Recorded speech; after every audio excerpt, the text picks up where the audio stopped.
The truth is, there are a lot of unspoken struggles. Ang expectation sa mga negosyanteng babae ay ganun pa rin kataas. Hindi lang yung asawa mo yung nag-expect niyan, yung society, di ba? I told my children na hindi ko kailangan pumili between dapat ako ay negosyante or dapat ako ay isang magulang. So, welcome to episode 4 of Mental Wellness Talk for Entrepreneurs. Our topic for today, this is our 4th episode po, no? We'll talk about the silent, ayan na, nakakatakot to, ano? The silent struggles of Filipina entrepreneurs. Bakit po? Dahil itong papasok na buwan, ilang araw na lang, ano, ay ay women's health, or rather, Women's Month. Nako-confuse ako dun sa mental health tsaka sa Women's Month. So again, ilang araw na lang po ay magiging March na, and March is always the celebration of women. So it's Women's Month, and we'd like to talk about the struggles of Filipina entrepreneurs, and they don't always talk about it. Alam natin kapag kababaihan, mas open po sila, mas verbal sila about how they truly feel.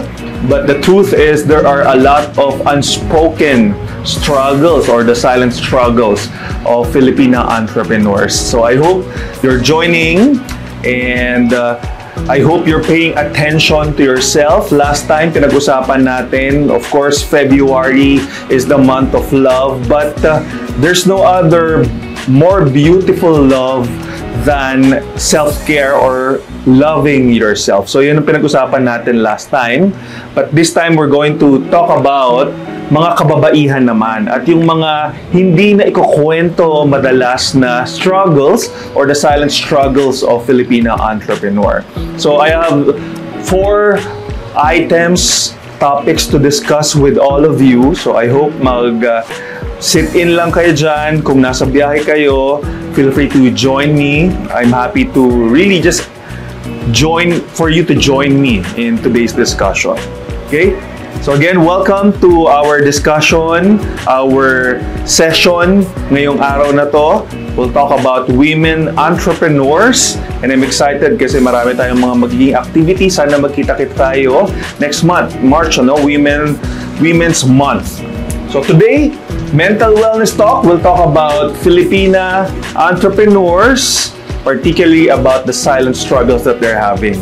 Allow me to discuss the first one. Kapag kababaihan, if you notice it po, sa mundo ng business, in our business world, particularly sa setup or sa setting natin dito sa Pilipinas, ang majority po talaga ng mga negosyante ay kalalakihan. Bakit nga ba? Well, una, parang sinasabi nila na kapag lalaki, mas malakas yung loob. Kapag lalaki, mas maraming opportunity sa atin. Parang handang-handa yung society, yung economy para sa mga masculine energy. Parang yan kasi all throughout the previous years ay marami po talagang mga kalalakihan, yung mga nagta-thrive sa business industry. And if you look at the global perspective of the business landscape as well, mas marami po talaga yung mas known na kalalakihan. In fact, yung nandun nga sa top 10 richest ng mundo according to Forbes ay mostly kalalakihan, if not all. And I don't remember a single female in there or woman sa top 10. Karamihan nga po kalalakihan. At yung mga kalalakihan na yun ay nasa industriya ng pagninegosyo. Ngayon, marami na din naman pong mga nag-thrive. Maraming mga nagsimula na din. And even in the local setting po sa Pilipinas, marami na ding mga Filipina entrepreneurs na talaga namang na-inspire na tayo, napapahanga tayo, tuloy-tuloy pa rin yung kanilang mga successes, and they're being everybody's model. Hindi lang para sa mga kapwa nila kababaihan, kundi para po sa lahat. They serve as an inspiration, and we have to acknowledge that. But also, we also need to understand na dahil nga po ang ating mundo, ang industriya ng pagninegosyo ay mostly para sa mga kalalakihan. So kapag pumapasok po ang isang babae sa business world, it's really not that easy. hindi din ganun kahanda for a lot of industries na babae ang magiging leader nila or babae yung magiging head of the business or kaya head of their company. And so when we talk about that, ang dami po talagang mga challenges at iisa-isahin natin yan. I've come up with a short list for all of you just so that we could just talk about and celebrate kung ano rin yung mga contributions ng mga kababaihan, particularly sa negosyo o sa pagninegosyo. Okay, so simulan na natin. We know na maraming ang Pilipina entrepreneurs na slowly making name for themselves, 'di ba? Si Tessie Coson silang po sa SM, talaga namang masasabi natin na maganda rin yung ginawa niya dun sa empire nila, sa kanilang negosyo. Ayan ay different from the father, si Henry C. So marami talagang mga kababaihan, pero hindi naman po lahat ng kababaihan ay kasing masasabi nating swerte o kaya naman ay may naipasang kayamanan o may naipasang magandang negosyo na yung kanilang mga magulang. So may mga negosyante pong mga kababaihan, katulad din ng ibang mga kalalakihan na nagsisimula from the scratch and syempre mas mahirap po kapag ganun yung ating setup, So pag-simulan na natin yung ating nasa listahan, we're talking about the silent struggles of Filipino entrepreneurs. At ang kauna-unahan na dyan I'd like to discuss with you is yung high level of stress and burnout. Yes, ang mga kababaihan po ay may mataas na level of stress din naman silang pinagdadaanan. In fact, isa na nga dyan ay yung burnout. Pag sinabi nating high level of stress, obviously, I've been talking about having stress in your life. It's still necessary. It motivates you. It inspires you to be better, to be someone much better from where you started or where you came from. So, importante po yung stress. Pero kapag sinabi na nating high-level stress, it could be that chronic stress na to or higher than that. So, pag higher than chronic stress, dyan na nga po papasok yung they have anxiety, they have depression, and then some are even feeling burnout. And high levels of stress and burnout, normal po yan sa mga kababaihang mga negosyante dito sa atin, sa Pilipinas, particularly. Bakit? Una po, kapag ikaw ay babaeng negosyante, ang iniisip ng mga tao sa paligid mo, simulan na lang muna natin sa pamilya mo. Kung ikaw ay single, ang iisipin sa'yo, kailangan mong mag-asawa, kailangan mong mag-anak, kailangan mong i-manage yung household, di ba? Ikaw ay magbabantay ng mga anak mo at papalakihin sila, syempre minamanage mo yung bahay ninyo. Habang ang asawa ng babae, traditionally ay siya yung gumagawa ng kabuhayan, either nasa negosyo or nagtatrabaho. That's one. So isa na yan sa kailangang pagtagumpayan ng isang Filipina negosyante na may ganitong mindset para sa mga single. Pangalawa, kung ikaw ay may asawa na nga at may mga anak na, kung gusto mong magnegosyo, yung negosyo na yan should never be a priority. Ang priority na laging iniisip ng mga tao, including your spouses, ay pamilya muna. Palakihin mo muna yung mga bata. Kung may gusto kong gawin na negosyo, on the side yung negosyo. So doon pa lang mararamdaman natin na, sandali, parang hindi patas, hindi pantay, walang equality sa aspect ng pag-aalaga sa pamilya. Maski na may negosyo ka, maski umabot ka na sa punto na mas malaki na yung income na pinapasok mo galing dun sa negosyo mo kaysa dun sa asawa mong lalaki, ang expectation sa mga negosyanteng babae ay ganun pa rin kataas na kailangan pamilya muna. Hindi lang yung asawa mo yung nag-expect niyan, yung society, di ba? Kaya pati yung mga opportunities minsan, hindi din ganun kapantay para sa mga kababaihan. So, isa yan sa unang silent na struggle na pag-uusapan natin ngayon, yung high level of stress and burnout. Kasi nga po, bilang babae na negosyante, you have to juggle a lot of things. Napakarami mong kailangan paikutin, marami kang kailangan attendan na responsibilities, hindi mawawala yung iba mong responsibilities. Maski na may negosyo ka, syempre nandiyan yung pamilya mo, may mga personal responsibilities ka. So obviously, kung napakarami mong pinapaandar, pinapaikot sa mga kamay mo, you strategize, you plan, and you even execute. Napakarami po niyan, hindi talaga malayo na magkaroon ka ng napakataas na stress levels o kaya naman ay ma-burnout ka na.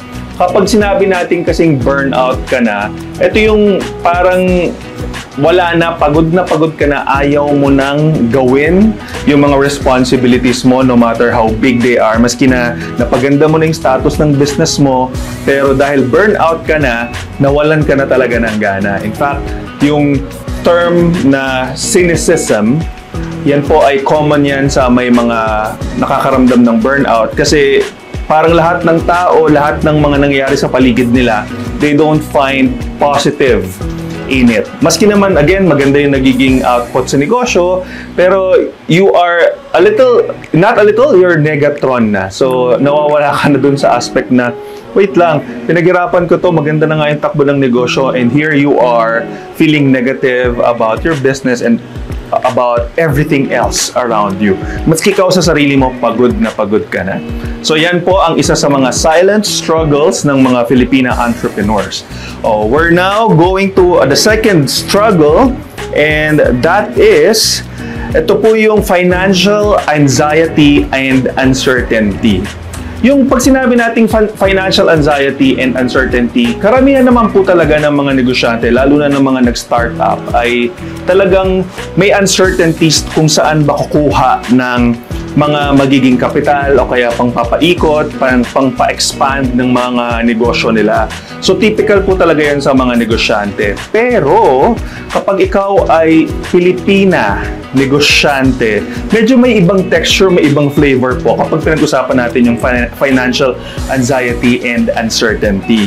Kasi po, yung burden ng financial stability na yan, napakalaki po yan para sa mga babae. Kasi una, yung mga funding, it's not readily available. Again, karamihan nga po, kapag babae kang negosyante, syempre bukod dun sa yung tingin, di ba, yung stigma na babae ka, hindi ka naman dapat kasi nandyan sa negosyo. Ngayon, maghahanap ka ng funding. So, hindi yan readily available. Kasi parang iisipin nila, pautangin ko ba to? May pamilya ito, may mga anak ito, may mga responsibilities to sa pamilya niya. Di ba dapat yun yung kanyang priority? And so, nababawasan po yung opportunity na meron ng isang Filipina entrepreneur. So, medyo mas mahirap po iyan compared dun sa kung ikaw ay lalaki na expected na kailangan naman ikaw yung nagbabanat ng boto at ikaw yung magninegosyo, di ba? So, dun pa lang sa aspect na yon, it gives isa siyang silent struggle kasi nga, maski naman ganyan po ang sitwasyon, ang mga, lalo na yung mga nagsasucceed na mga kababaihan ay hindi talaga tumitigil lamang dun sa mga limitations na binibigay ng mga institutions o kaya ng mga tao sa paligid nila.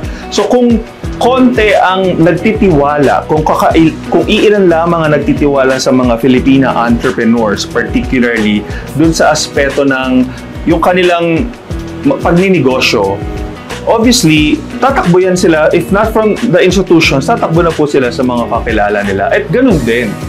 Tatanungin din sila ng mga kakilala nila na, sasabihin, Maricar, yung mga kamag-anak nyo, kaibigan nyo, mahuhusgahan ka din na, di ba may kakapanganak mo lang, ilang taon pa lang naman yung anak mo, tapos magninegosyo ka na, tapos mangungutang ka. So, tuloy-tuloy lang naman yung financial anxiety na yan. Pag sinabi po, typically yung anxiety pag sinabi natin is yung marami kang fears, marami kang worries about a lot of things, particularly running your business and then of course, running your family then at the same time, di ba? And so, pag financial anxiety, ganun po yung takot mo continuous na what if kailangan ko ng mas malaking pondo, meron bang available na magpapautang sa akin? So, marami kang iniintindi na factors paano mag-thrive, magsusurvive yung iyong negosyo, knowing na yung options mo are limitado pagdating dun sa paghahanap ng kapital o kaya additional investment or capital. So yan. And then, syempre, yung mga resources na meron po tayo para sa mga kababaihan, uulitin ko lang it's really not that easy or there's not a lot of options for Filipina entrepreneurs compared dun sa mga kalalakihan. Kaya it's a struggle because what can they do? Unless maging bukas, mas maging inclusive ang mga financial institutions at titignan ang mga kalalakihan at kababaihan in terms of responsibilities na pantay lang, even the expectations, then mas magkakaroon po sila ng option para mas mapondohan yung kanilang mga negosyo. And again, what can women do about it? Seriously, as of this time, ano nga ba magagawa natin? We can't go out and rally, di ba po? So ang pwede lang natin talagang gawin ay talagang we build relationships. We network. And so that's in the hopes, so you network, you cement your credibility. That way, mas marami pong magtitiwala sa iyo bilang isang negosyante. So, doon ka na lang magbabangko sa network mo, sa credibility mo, yung mga taong magtitiwala sa iyo. Kasi kung yung a lot of financial institutions are not ready for you, then what can you really do? Wala talaga. So, that's a sad reality, but again, all I could say is, nakakalungkot man sabihin, pero what can we really do? Pero you have to remember na every time na itinatawid mo pa rin, ginagawan mo pa rin ng paraan paano yung day-to-day expenses ninyo ay magtuloy-tuloy lang, yung mga bayarin ninyo, responsibilities mo, yung pagpapalaki ng investment or ng capital ay nagagawa mo, you become stronger. That's the best part. Parang laging consolation prize, but come to think of it, mas masarap naman din talaga yon. The moment na nasa taas ka na, after all the hardships that you've had, iba pa din naman po yung magiging impact noon. Iba pa rin yung resilience na meron ka. So, kung iisipin mong pagpalubag-loob lang tong sinasabi ko, you're also right. Kaya, again, what can we do? But please, sana, because it's a reality at alam nyo na rin naman niya yun, huwag nyo na po masyadong dibdibin dahil naniniwala ako, particularly sa kakayanan ng mga babae. Dahil, let's all admit it, ang isang babae ay may mga qualities na sadyang kayo lang ang mayroon. Yung ibang mga LGBT members, meron din naman. But the truth is, pagdating sa, sasabihin ko na, emotional intelligence. Pag pinag-usapan natin emotional intelligence in terms of resilience, di ba, mas talaga pong kayo yan, sa inyo ang corona dyan. Pagdating dun sa beyond the responsibilities, understanding what's really happening in the person's mind and person's heart, it adds to your credibility and to also the factors why you will become a better entrepreneur. In fact, as we all know, yung pagiging matalino, hindi na po yan talaga importante para yan. Pero hindi na yan lang ang tinitignan. Hindi yan isolated na ito ang magiging modifier natin or isang indicator na ikaw ay magiging successful. Hindi pwedeng puro utak lang. At sa kababaihan, alam nyo po yan na mataas po ang inyong emotional quotients. Kaya kahit sino pang kaharapin ninyo, kahit ano pang problema, katulad ng mga magulang, mga nanay, particularly, lahat ng problema may solusyon. So that's a plus for women entrepreneurs. Now, let's go to our third silent na struggle ng mga Filipina entrepreneurs, and that is work-life balance struggle. Bakit ba siya isa sa mga silent struggle? Dahil babalik po tayo dun sa konsepto na sinasabi nila sa Pilipinas tayo ay family-oriented, and I think we will all agree to that. Dahil tayo ay family-oriented, ang mga expectation, particularly sa mga kababaihan, ang tingin kasi natin, majority, maski ako may ganong mindset na ang babae ay parang mas kayo yung binding force ng isang pamilya. Kayo yung dahilan bakit solid yung mga pamilya. Why do I say that? Particularly yung partner ko po, yung mother niya, nung buhay pa siya, talagang siya yung binding force na everybody, I'm sure makaka-relate kayo dito kapag yung mga buhay pa or yung mga wala na yung inyong mga magulang. Na kapag nandiyan yung mga magulang nyo, particularly yung babae nga po, yung mom natin, majority of the time parang we're all being called to be together. Diba? We're called to just sit down and be with each other, support each other. Kaya nga may mga family reunions. It's as if it's a responsibility that we have to abide or we have to fulfill kapag buhay pa yung nanay o kaya yung lola, di ba? Kasi parang that's to solidify the relationship. But the moment na manawala na po sila, nagkakanya-kanya na yung mga bata. And ang lakas ng force na yon at nakakalungkot, marirealize mo na bakit parang nawala na yung bonding moments ng pamilya nung nawala yung pinaka-matriarch, yung mom, di ba? O kaya yung grandmother dun sa pamilya. At ganun din yung struggle na pinagdadaanan in terms of work-life balance struggle ng mga Filipina negosyante. Parang ang iniisip po ng karamihan ay, kayo yun eh, responsibility niyo yun eh, na mag-bond lahat ng members ng family or even relatives. Tapos busy ka sa negosyo. So, maski na, at alam niyo po, kapag ang isang negosyante, lalo na kapag nagsisimula sila at napakataas ng pangarap at napakaganda rin naman ng pangarap or yung promise ng negosyo na yon. Siyempre, ang utak ng isang tao, no matter how good you are in terms of multitasking, kasi karamihan po ng mga kababaihan ay mas sila po yung may kakayanan na mag-multitask. No matter what, mahirap pong iwan ang negosyo. So, mahirap balansehin yun na sasabihin natin na bilang isang nanay, dahil pinili mo yan na magnegosyo ka, kailangan gampanan mo pa rin yung pagiging nanay mo. I remember yung kaibigan po natin si Cheryl Quintana, ay sabi nga ni Cheryl, I told my children na hindi ko kailangan pumili between dapat ako ay negosyante or dapat ako ay isang magulang. Hindi ako pipili. So, I am a working mother. And being a working mother, yung mga responsibilities ko, mag-iiba yung setup. Pero I'm still the mom and I'll still do responsibilities. But you have to remember na, syempre you have to give value and credit dun sa negosyong ginagawa. Kasi nga, bakit ba nagninegosyo ang isang Filipina po, ang isang babae? Una, majority of the time kapag magulang or ang isang babae pumapasok sa negosyo, dahil syempre sa pangarap niya para sa kanyang members ng pamilya, sa anak, sa kanilang mag-asawa. So it's really related to the family. So para mag-demand ang bawat isang mga magulang o kaya yung mga anak mo particularly, syempre it's a silent struggle that Filipino women, particularly those who have families, na kailangan nilang pagdaanan. And mahirap po talaga yon yung magkakaroon ka ng work-life balance. It's really not true na every Sunday dapat pahinga ka. I mean, kung negosyante ka, there's no such thing as rest day. Maski po rest day mo, tumatakbo pa rin yung utak mo. And typical yan sa mga startups, typical yan sa mga small businesses, from micro, then small, or even medium businesses, because there's so much insecurities out there. Para sa mga negosyante, iniisip nila, kakayanin ba namin itong negosyo na to? Kaya ko bang iwan ito? Kailangan ako nito ngayon. So parang ang negosyo po kasi, I'm sure you all agree, na para siyang isang anak, bagong anak. Pero ang maganda dito, ako kung titignan ko siya, kung anak ang isang negosyo, ito yung 100%.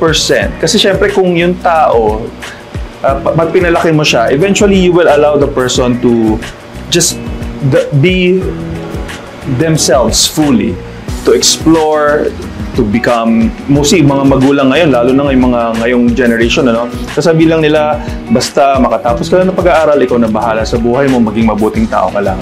Usually, yan na lang ang mga request ng mga magulang. Pero alam nyo po, kung babalikan natin yung negosyo bilang anak, ang maganda sa negosyo bilang anak, kapag pinalaki mo siya, hindi niya lang sasabihin sa'yo na, nakapagtapos na akong pag-aaral, bahala na ako sa buhay ko. It's not that.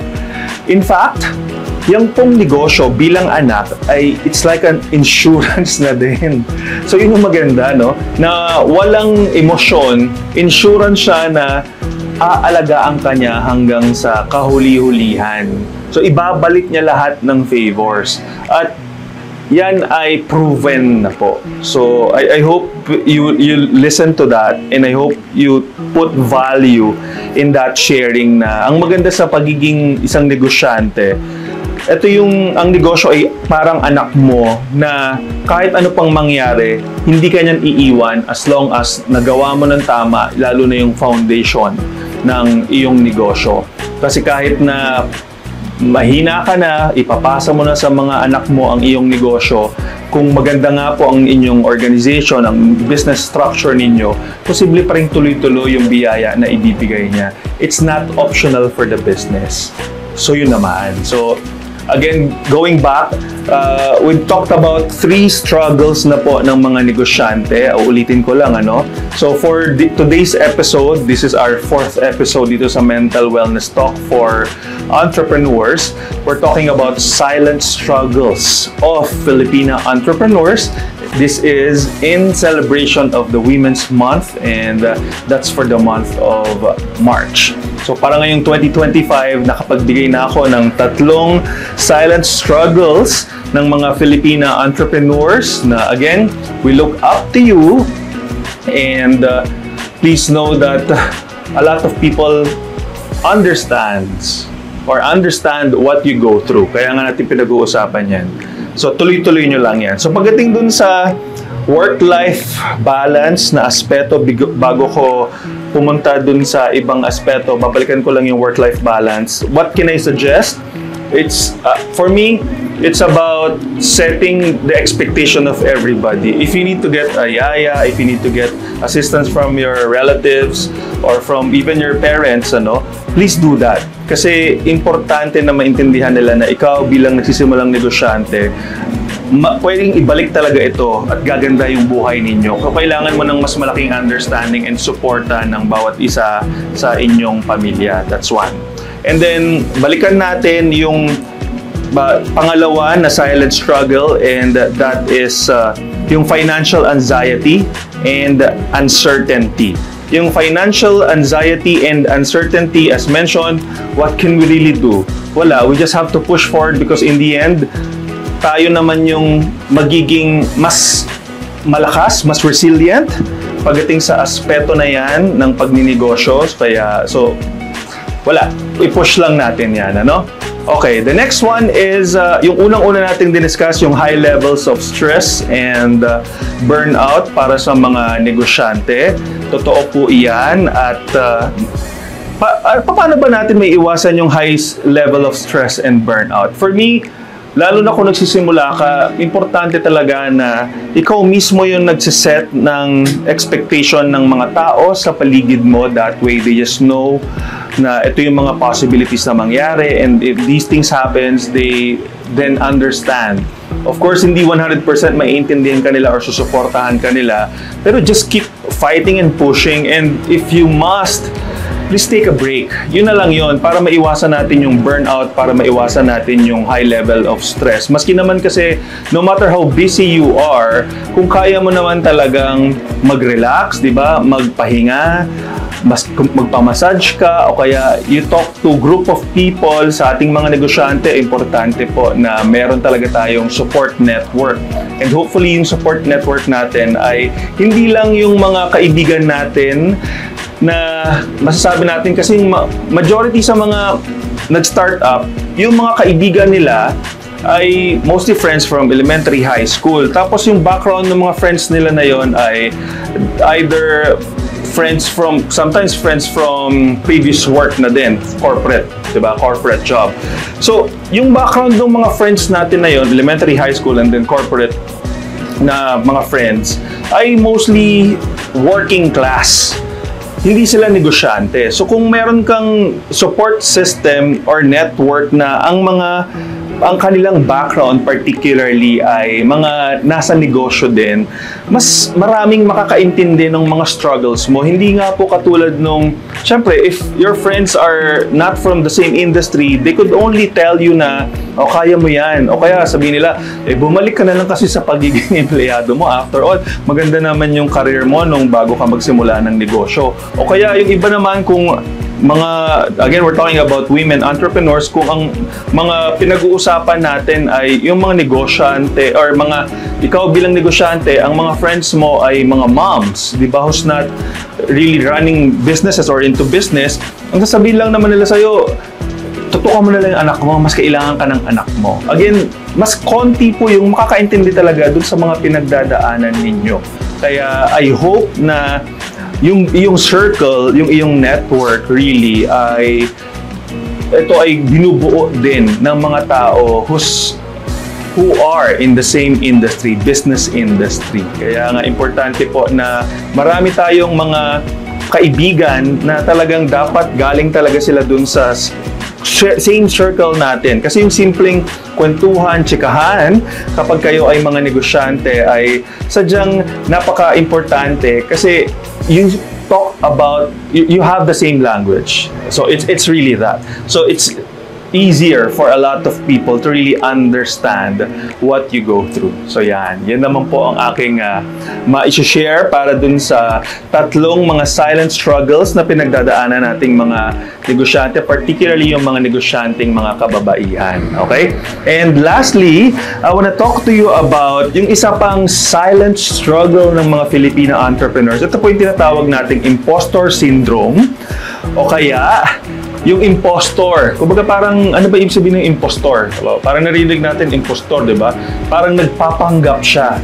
So ito ay impostor syndrome, particularly si impostor po sa mga negosyante.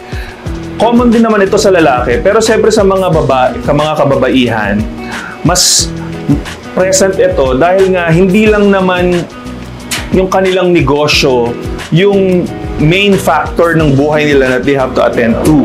Di ba? Kasi kaming mga kalalakihan, pwede talaga nating sabihin, ay, hindi naman namin role yan, mag-focus na lang kami sa pagiging provider. Pero pag babae nga, hindi, di ba? At napag-usapan na rin natin yan. Kaya, what I'm sharing with you, ito pong last, kapag sinabi natin imposter syndrome, ito yung self-doubt.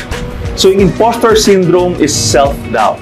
Bakit ito silent struggle ng mga Filipino entrepreneurs? Bakit nga ba?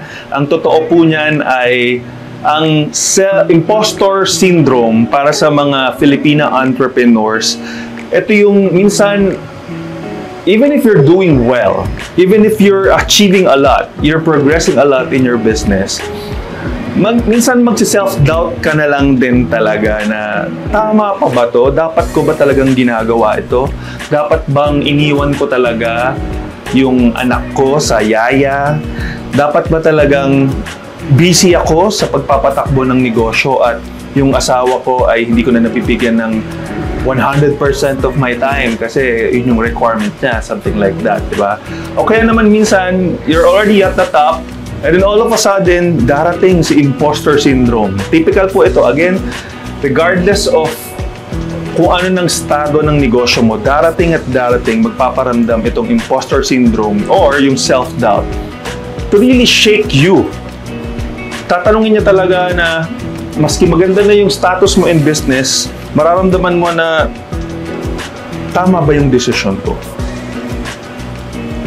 Kasi nga, ang reason niyan ay ang expectation sa mga negosyanteng kababaihan ay talagang kakaiba pa rin naman po talaga. So yung sinasabi nating inclusivity, yung equality para sa lahat ng kasarian, ng gender, ng mga preferences, wala po pa din. Kumbaga, mahina pa din. Kaya sana yung part na yan, kaya naman talaga nagkaroon ng Women's Month to also acknowledge na yung mga kakayanan ng mga kababaihan, to also empower women particularly. And also, going back dun sa self-doubt, sa imposter syndrome, it will never ever stop. Minsan nga, maski na senior citizen ka na, maski na you're really big, you will still question yourself. You will still doubt if you're good enough. Am I really good enough? Am I doing what is expected of me? Hindi ito yung normal, hindi ito yung typical. Iba yung pamamaraan. Let's all admit it. Yung pamamaraan po, pagmamanage particular ng negosyo ng mga kababaihan ay kakaiba dun sa mga kalalakihan o yung mga machismo, yung tipong mga macho, di ba? Nag-iiba na po ang mundo. Hindi lang natin kailangan ng puro macho na lang, hindi natin kailangan ng puro tapang or lakas na lang ng loob.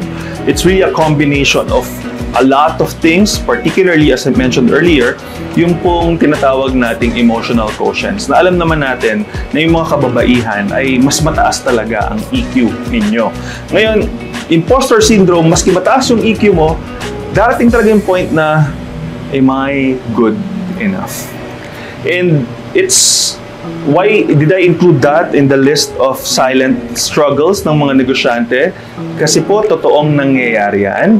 And I am here reminding mga Filipina entrepreneurs, particularly na please, The moment na naramdaman ninyo ang self-doubt, please remember na it's just but normal. But never allow self-doubt or this imposter syndrome to ruin you, to take you out of the track that you've started, to take you out of your focus as an entrepreneur.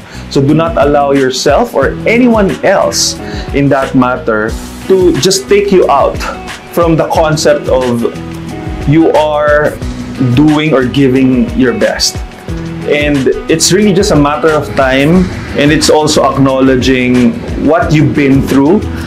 Kadalasan po kasi kapag babae, talagang meron tayong tinatawag din na superhero syndrome para sa mga kababaihan na lahat gagawin natin. Super moms nga, di ba? Walang hindi ninyo kaya. Para yan sa mga kababaihan. Bilang isang negosyante na babae, ganun din po yung concept na nangyayari in most cases na kaya ko ang lahat ng bagay na to. And then, when things are suddenly not falling into right places, papasok na naman syempre yung impostor syndrome. And so, when that happens, again, allow me to remind you na you're all right. You're good. Just take a rest. Magpahinga ka lang, ilabas mo lang, ihinga mo lang yung mga stress na meron ka. Kung kinakailangan umiyak ka, ayan ang maganda sa mga negosyanteng mga kababaihan. Iniisip, or in most cases, sabi nga nila, hindi ka dapat nagpapakita ng emosyon. Sabi lang nila yun. Ang totoo niyan, ilabas, let your emotion out. And that should give you more spaces for you to think, for you to contemplate on things, on your businesses. Malaking tulong po ang paglabas ng emosyon. Your emotions could be taken out of your system by crying. So, alam naman natin yan, di ba? Minsan, galit. Sige, ilabas mo rin yan. Huwag mo nang i-direct dun sa tao. There are a lot of ways na paano din naman mailalabas yung galit natin. Sometimes, you could also do yung mga releasing of yung stresses natin. Particularly, yung part na yan, again, kukwento ko ng segue lang mabilisan. How do I differentiate myself as the joyful entrepreneur? Bilang ako po ay ang advocacy ko at I always talk about mental health, particularly for entrepreneurs, I thought my difference really is I let stresses out of our system. I let go of them. I am your medium. I am a channel for you to take out those stresses. Yung mga hindi na necessary, whatever's no longer serving you, we have to take them out. So yun po yung ginagawa ko. Hindi lang ako yung nagbibigay ng education or ng information about mental health. I don't just talk about that. I don't just sympathize or empathize with you. I totally understand where you're coming from. But as you know, I had depression as well. And then constantly, hindi naman nawawala ang mga emotional stresses and mental stresses nating lahat, lalo yung mga negosyante, di ba? Regardless of your gender or your preference, magkakaiba po talaga yan at hindi yan mawawala. So, going back, yun nga yung sinasabi ko na, then, all you have to do kapag napupuno ka na, napapagod ka na, gusto mo nang umiyak, let go of your emotion. Let it out first. Acknowledge. But of course, as you acknowledge it, also consider, bakit ka nasasaktan? What can you do going forward? Diba? Show your emotion first, and then when things are out and you're feeling settled, much settled and centered, that's when you think about, what do I do going forward? What can I do so that hindi na mauulit yung mga sitwasyon o kaya yung mga pangyayaring katulad nito? So, yun lang, mga joyfuls. So, I hope sa ating maikling pag-uusap ngayon ay you are able to learn the importance of acknowledging. So, that for me is really important. I hope you get to acknowledge that as a women entrepreneur, marami kayong mga pinagdaraanan na hindi lang ito factors coming from your business, but mostly a combination of a lot of things, particularly our culture. Dahil lang nga tayo sa Pilipinas, ang tingin pa rin sa mga kababaihan na ay pangbahay pa din. So, medyo outdated na po yan. Tulungan natin ang ating kultura na magkaroon na ng ibang pananaw sa role ng kababaihan. Napatunayan natin na ang kababaihan ay napakalaki ng role sa bahay at unti-unti na rin at marami na rin po talagang mga negosyanteng babae na redefine yung success sa pagninegosyo.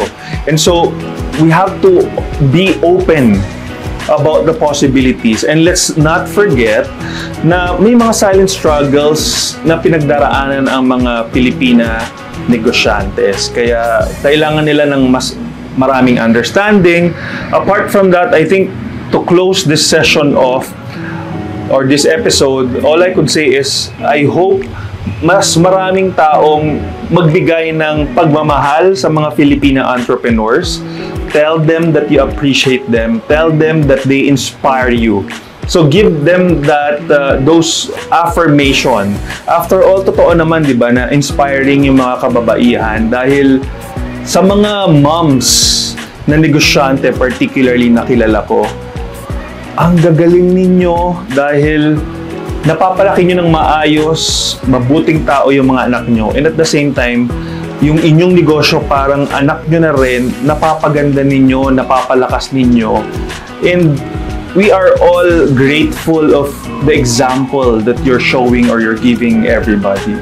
So I hope sa ating episode ngayong araw na ito, lalo na para sa buwan ng mga kababaihan, Women's Month this March, ay let's celebrate womanhood, let's celebrate diversity, let's celebrate equality, dahil kahit ano ka pa at kahit sino ka, we all deserve fair chances, lalong-lalo na sa aspeto ng pagninegosyo. Kaya importante po na in the end, balikan lang natin yung ating mental health. Do a temp check. Kamustahin mo, how are you feeling? Acknowledge that feeling, and most importantly, never deny yourself of all these emotions, of all these feelings, even pains and happiness. Wag niyong i-deny yan sa sarili ninyo dahil importante sa huli na balanse pa rin naman po talaga yung inyong buhay, negosyante, at being a wife, a mother, a sister, a daughter. So with that, ako po ay nagpapasalamat sa inyong pagsama sa akin ngayon sa ating episode 4. Here's hoping ng itong paparating na March or itong March ay magkita-kita tayo sa maraming events. I'm really grateful and excited dahil marami tayong mga events na paparating na maski na Women's Month ay marami nang nagbubukas ng kanilang kalooban na i-welcome ang mental wellness para sa mga kababaihan. So marami po akong mga engagement na katulad niyan this March, kaya I'm excited to really see all of you around. So with that, I'm wishing everyone na maging balanse at i-priority nating lahat ang pagiging masaya or just be joyful in everything that we do, kasi iba naman po talaga yung successful ka na, masaya ka pa. So maraming salamat po for joining me. Thank you, everyone.